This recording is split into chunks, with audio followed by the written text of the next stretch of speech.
Баршаларыңызға қайырлы күн. Бүгінгі сәрсенбі күндеріңіз сәтті өтсін. Жағымды жақсы жаңалықтарға толы күн болсын дегім келеді. Мен сабаққа жібердім 2 қызды, садикке жібердім 3 баланы. Енді өзім кофемді ішіп алдым да кухняны жинауға кірістім. Еттім де желіккеген соны қақтап қойдым. Мама қазір енді күйеуім тұрса соны далаға жайдыртуым керек. Менің ендігі миссиям так, мен холодильникті тазалап алуды шештім. Біраздан бері жиналмай іші ыбырсып тұр. Осыны жинап холодильникті жинауды бастадым. Мына қарасаңыздаршы, еттің қаны бәрі біраздан бері мынау есікті былай ашатығып ауыстырғаннан бері тартып алынбайды. Содан біраздан мен беттемей жүрдім жинауға. Бүгін кірістім. От души жинап алайыншы деп, бір күн кухняның жартысын жинаймын, бір күн жартысын жинаймын. Соны бүгінгі күн холодильникке келген екен. Тартпаларына осылай су құйып қойдым, жібіп тұра берсін деп. Сосын жай менде полкаларда алынуы қиын, есікке тіреліп қала береді. Әйтеуір өйтіп бүйтіп бір-екі полкасын алып, тартпаларын алып жудым. Уже балдар да бірінен соң бірі оянды ғой. Раяна мен Дарын ұйықтап жатқан кезде пайдаланып істеп алайын десем, жағаласып жүр ғой. Сонымен жүрсең жүре берші дедім да ары қарай тірлігімді жалғастырдым.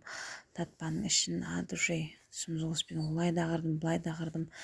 Әйтеуір татпаның біреуін алдым.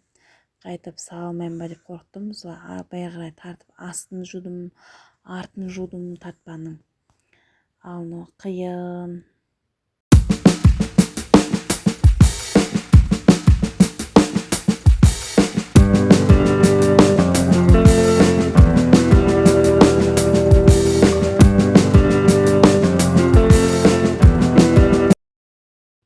Біздің қыздар да артына салған суреттерін жабыстыра берген ғой.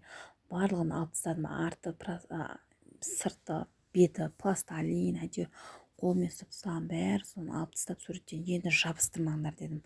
Морозилькті негізі алдыңғы еттің бәрін салып қойған болатын ғой. Морозилькті емес, холодильниктің үстін ғана тазалап алдым осылайынан.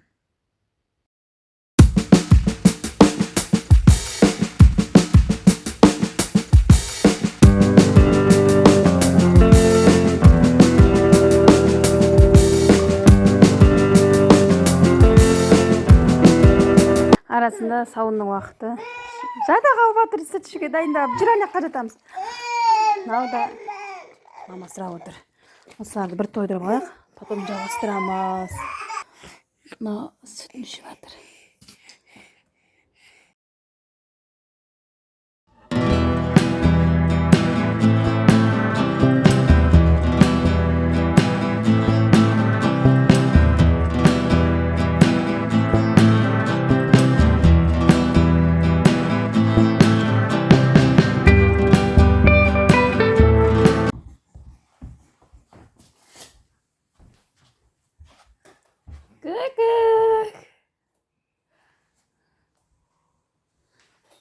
Мінекей жинап болдым.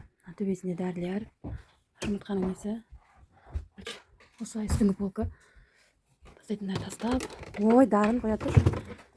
Бән жинап болды.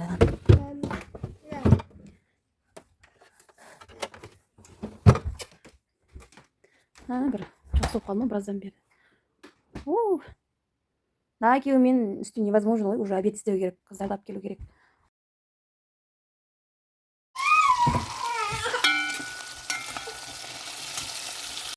Холодильникті тазалайым деп әлі таңғы төсек жиналған жоқ қой.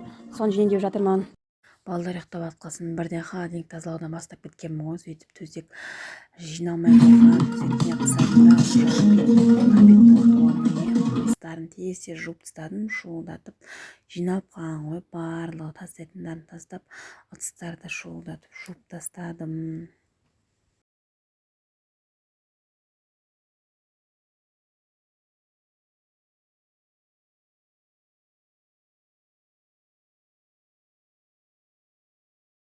Қолдың наны да қайырып илеп қойғанмын, уже ашып бұғырып тұр екен. Осылай бір-бір қайтарып илеп қойдым. Так, нанымды да салып қойдым. Қазір пешті қыздырам, шамалы көтерілсін. Біз бірыңғай қолдың нанын жейміз. Обед жейін деп жатырмыз. Обедім де дайын болды. Тез обед жасақ. Дальше тірлікке кірісеміз. Күйеуіме етті сарайға апартқызып алдым жаюға.